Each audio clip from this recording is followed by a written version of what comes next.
Hola, ¿ya despertaron? Jaja, levántense y anímense.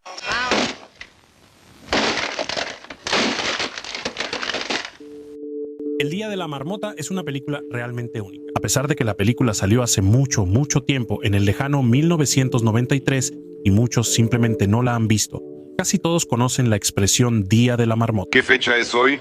2 de febrero. El Día de la Marmota. Porque la sensación de que cada nuevo día simplemente copia al anterior le resulta familiar a todos. Mi vida se detuvo. Me he quitado la vida tantas veces que siento que ni siquiera estoy viviendo.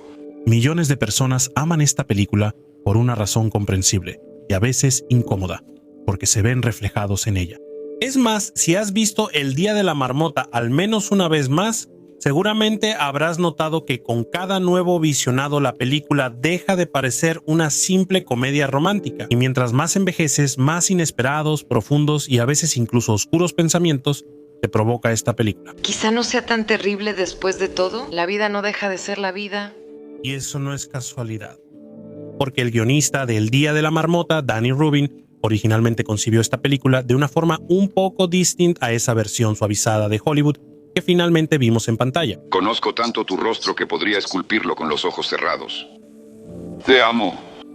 En este video hablaremos sobre cómo originalmente debía ser el Día de la Marmota. ¿Por qué la vida en un mismo día, donde aparentemente no te falta nada y eres prácticamente inmortal, con el tiempo se convierte en una verdadera tortura? ¿Cuánto tiempo pasó el personaje principal, Phil Connors, en el bucle temporal? ¿Por qué comenzó en primer lugar? ¿Y qué fue lo que realmente ayudó a romperlo?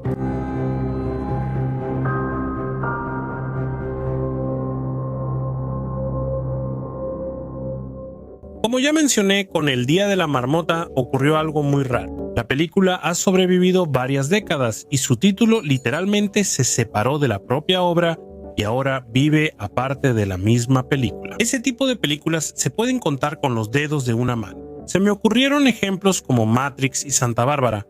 Tal vez ustedes puedan recordar algo más. La razón de esto es que la película capturó de manera muy precisa sensaciones que son familiares para casi cualquier persona. Ese estado en el que la vida parece dejar de avanzar y empieza a dar vueltas en círculos.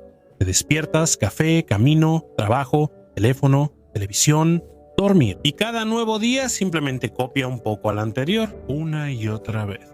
Cada quien tiene su propio Día de la Marmota.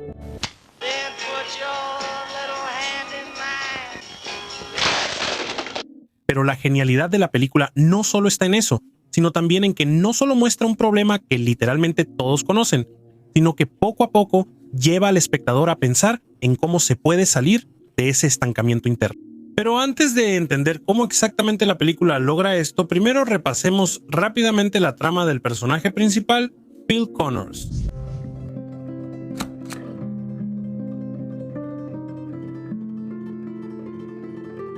Phil Connors es presentador del pronóstico del clima. Es una persona con una alergia crónica a la gente, a su trabajo y a su propia vida. ¿Qué quieres, Phil? Viví en este hotel apestoso hace 2 años. Fue horrible. No me voy a quedar aquí. Junto con el camarógrafo y el productor, él llega a la pequeña ciudad de Punxsutawney, donde cada año, el 2 de febrero, se celebra el Día de la Marmota. Una vez al año, toda la nación sigue con interés al maestro en Pensilvania. Para todos es un lindo festival local, pero para Phil es otro día de trabajo sin sentido entre personas que solo lo irritan. ¿Nos deja hoy, señor? La probabilidad de que me vaya es del 100%. Después de la filmación comienza una tormenta de nieve, cierran las carreteras y nuestro personaje se ve obligado a quedarse en la ciudad una noche más. Y en la mañana sucede lo imposible.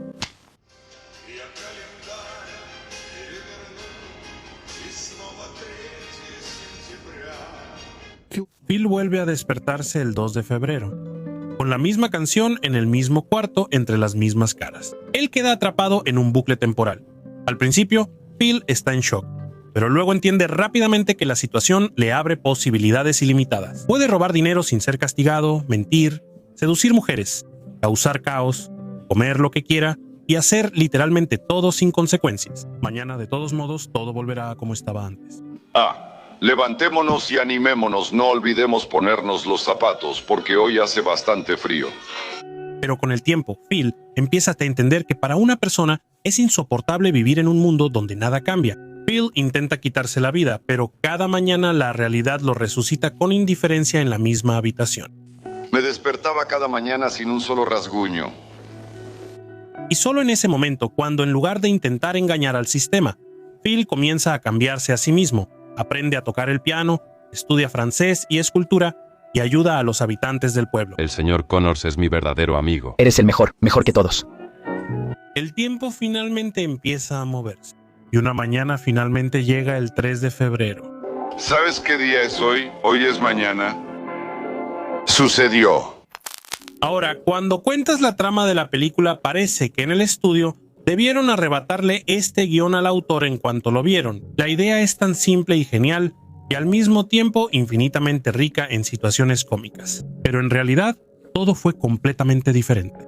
Danny Rubin recordaba que lo invitaban decenas de veces a reuniones y le decían qué buen guión era, pero por alguna razón nunca llegaban a firmar el contrato. Incluso su propio agente afirmaba que el guión era genial, pero añadía que sería casi imposible venderlo. Y todo se debía a que Rubin no concibió esta película como una comedia romántica como la conocemos hoy en día, entonces que tenía este guión que al mismo tiempo fascinaba y repelía.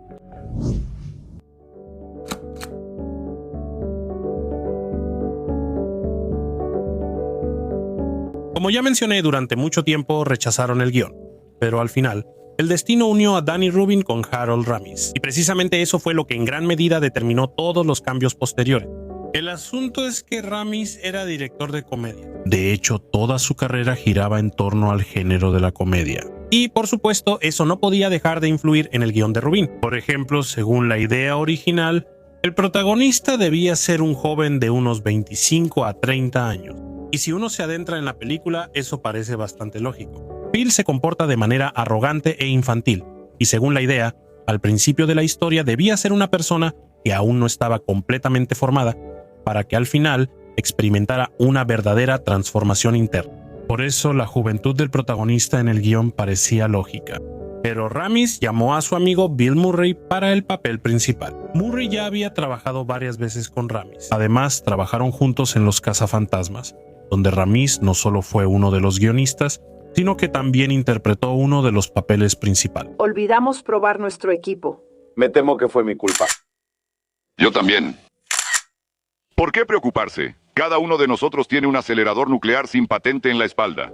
Para entender lo cercanos que eran, basta decir que Murray se convirtió en el padrino de uno de los hijos de Ramis. Por eso Ramis invitó a Bill, que en ese momento tenía 43 años, para el papel de Phil. Y eso, estarán de acuerdo, es notablemente diferente de la idea original de Rubin. Pero para ser justos, hay que decir que Murray hizo un trabajo brillante con este papel. Y en gran parte porque convivió mucho con Rubin y realmente se involucró profundamente con el guión. Tan profundamente que entre él y el director Harold Ramis surgieron serias diferencias creativas. Además, en ese periodo Murray estaba pasando por un divorcio difícil y estaba especialmente irritable. Fue Bill quien insistió en que la película debía ser más seria y filosófica, porque él sintió las ideas de Rubin más profundamente que los demás. Esperen un invierno frío, sombrío y que durará para siempre. En algún momento, el conflicto entre Murray y Ramis se intensificó tanto que un día Harold perdió el control. Agarró a Bill por el cuello de la camisa y lo empujó contra la pared. Sobre esto escribió la hija de Ramis en sus memorias. El día de la marmota fue su último trabajo juntos. Después de una pelea en el set, dejaron de hablarse. Solo después de 20 años, cuando Harold ya estaba gravemente enfermo, Bill Murray finalmente fue a verlo para reconciliarse. En su estilo característico, Bill llegó sin avisar a las 7 de la mañana, acompañado de una escolta policial y con una docena de donas. Ese mismo año, Harold Ramis falleció. Pero volvamos al guión. ¿Qué más se cambió en el guión? En la versión final de la película, Rita juega un papel clave en toda la historia y especialmente en la transformación de Phil. Es precisamente ella quien se convierte en su principal interés amoroso, y por eso la película empieza a percibirse como una comedia romántica. Tú y yo tuvimos un día irrepetible. Da la impresión de que Phil cambia únicamente porque se enamora. Y el bucle temporal se rompe en el momento en que finalmente surge una verdadera cercanía entre ellos. Como si el amor literalmente los salvara. ¿Cómo llegaste aquí? Tú dijiste, quédate, y me quedé. En el guión original de Rubin todo era un poco diferente. Rita, aunque estaba presente, no tenía un papel tan central. En una entrevista, el propio Rubin dijo que esta era, ante todo, una historia sobre Phil, y que todo giraba principalmente en torno a él. Lo principal en lo que pensaba el guionista al principio del trabajo era en la cuestión de la inmortalidad. ¿Le basta a una persona con una sola vida para cambiar, especialmente si esa persona se quedó mentalmente atascada en la adolescencia? El propio Rubin explicó que comenzó con la idea de la inmortalidad y luego encontró una forma más cinematográfica para ella, la eternidad comprimida en un solo día que se repite. Además, también le interesaban las ideas del existencialismo, una corriente filosófica que sostiene que el ser humano no tiene un propósito predeterminado. Primero simplemente existe y solo después encuentra una meta y su propósito en un mundo caótico y absurdo, asumiendo toda la responsabilidad por sus decisiones. De hecho, eso es exactamente lo que le pasa a Phil. Volveremos a él un poco más adelante. Es infeliz quien vive solo para sí mismo. Su vida pierde el sentido más elevado. Es curioso que Rubin discutió con Harold Ramis tanto el budismo como las ideas de renacimiento y la ciclicidad de la existencia, pero al final casi nada de esto se manifestó directamente en la versión final de la película, porque en algún momento se decidió traducir todo a un lenguaje más comprensible para el público en general. Sin embargo, hay algo que se puede decir con certeza. Rubin no concibió El Día de la Marmota originalmente como una comedia romántica. Es más, él mismo admitió después que el punto de partida para la historia ni siquiera fue el budismo, sino las reflexiones que tuvo después de leer la novela de Anne Rice, El vampiro Lestat. Más tarde, este universo fue adaptado en Entrevista con el vampiro, con Brad Pitt y Tom Cruise. Somos depredadores. Nos delatan nuestros ojos que todo lo ven. Basta de pasar hambre. Es irónico que en cierto sentido, el origen de El Día de la Marmota no sea una historia de amor, sino una saga de vampiros. Como recordaba Rubin, una vez estaba sentado en el cine y pensaba, ¿qué le pasaría a una persona si de repente tuviera tiempo infinito? ¿Qué pasaría con su moral, sus deseos, su personalidad? Más tarde, después del estreno de la película, le preguntaron varias veces sobre la filosofía de Friedrich Nietzsche, sobre el concepto del eterno retorno, la idea de que la vida se repite infinitamente. Pero Rubin no negó que tal conexión fuera completamente posible. Es más, contaba que la gente constantemente le enviaba todo tipo de interpretaciones de la película, desde historias nietzscheanas y parábolas budistas hasta alegorías cristianas e incluso variaciones del mito de Sísifo. Hablando de otros cambios en el guión temprano, había algunos momentos importantes más que no llegaron a la versión final. Por ejemplo, si en la película vemos cómo Phil queda atrapado en el bucle, en la versión original, la película debía comenzar ya en medio de ese bucle. Al principio, Phil sorprendería al espectador con su capacidad para predecir los acontecimientos. En 5 segundos el mesero dejará caer la charola con los platos. Y solo después se explicaría lo que le está pasando. Es curioso que la pregunta sobre la causa del bucle temporal en la película también quede sin respuesta. Y aquí es importante aclarar, el estudio quería que todo se le explicara claramente al espectador, pero Danny Rubin insistió en que eso no era importante, y en este caso logró convencer al estudio. El propio Rubin contaba que consideró diferentes opciones de explicación, una máquina, una maldición, una anomalía, pero según él, todas ellas solo le restaban valor al planteamiento mismo. Según él, fue precisamente la ausencia de una respuesta directa lo que hizo que la película fuera más existencial, porque esta historia no debe girar en torno al mecanismo del bucle ni a la solución técnica para salir de él, sino en torno a la pregunta filosófica: ¿qué vas a hacer ahora que todo esto ya te pasó?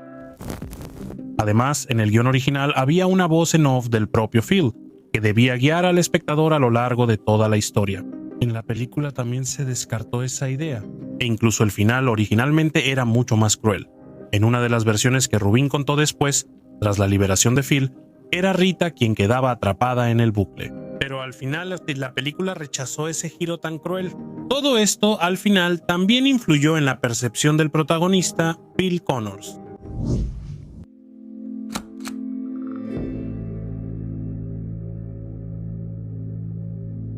Muchos momentos que ayudan a comprender realmente el significado de la película fueron recortados o intencionalmente dejados sin detalles concretos. Por ejemplo, en la película no se menciona en absoluto cuánto tiempo vivió Phil dentro del bucle temporal. No hay una cifra exacta. Los creadores eliminaron deliberadamente cualquier detalle concreto, aunque en realidad eso es muy importante. El propio Rubin dijo que, según él, El estudio en realidad quería comprimir la historia a un plazo casi ridículamente corto, pero él entendía que entonces la transformación del héroe parecería simplemente inverosímil. Entonces, ¿cuánto tiempo pasó él ahí?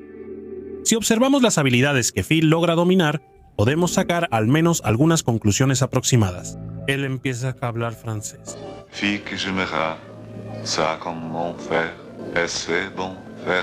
Para una persona de habla inglesa, según las estimaciones más modestas, eso requiere al menos medio año o un año de estudio serio y diario. Vemos que él domina la escultura y modela con confianza una Rita de nieve. Ahora está listo. Ella es hermosa, sorprendente. Hace figuras de hielo. ¿Sabías que él es escultor? Para ese nivel ya son años de práctica. Y la habilidad más difícil que muestra la película probablemente es tocar el teclado.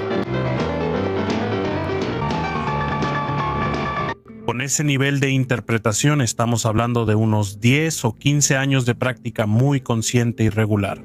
Y es poco probable que Phil hiciera todo esto al mismo tiempo. Entonces, todos esos plazos deben sumarse. Y si tomamos en cuenta que seguramente él hacía algo más, como estudiar a los habitantes de la ciudad, entonces estamos hablando de al menos decenas o tal vez incluso cientos de años.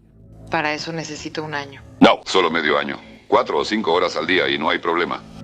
Pero en la película, todo eso pasa en cuestión de minutos en pantalla. No alcanzamos a sentir la magnitud. Y lo que es aún más importante, casi no tenemos tiempo de pensar en lo que puede sentir una persona atrapada en el mismo día durante décadas, o tal vez incluso siglos.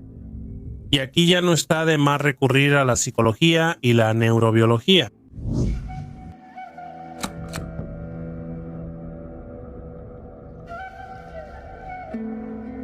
El Día de la Marmota presenta el bucle temporal como algo cómico, pero si lo piensas bien, con suficientes repeticiones deja de ser gracioso y empieza a parecer no una broma, sino una forma sofisticada de tortura psicológica. Literalmente encierran a una persona en una realidad donde todo es igual hasta el hartazgo. Ahora imagina que te quedaste atrapado en algún lugar y cada nuevo día repite el de ayer.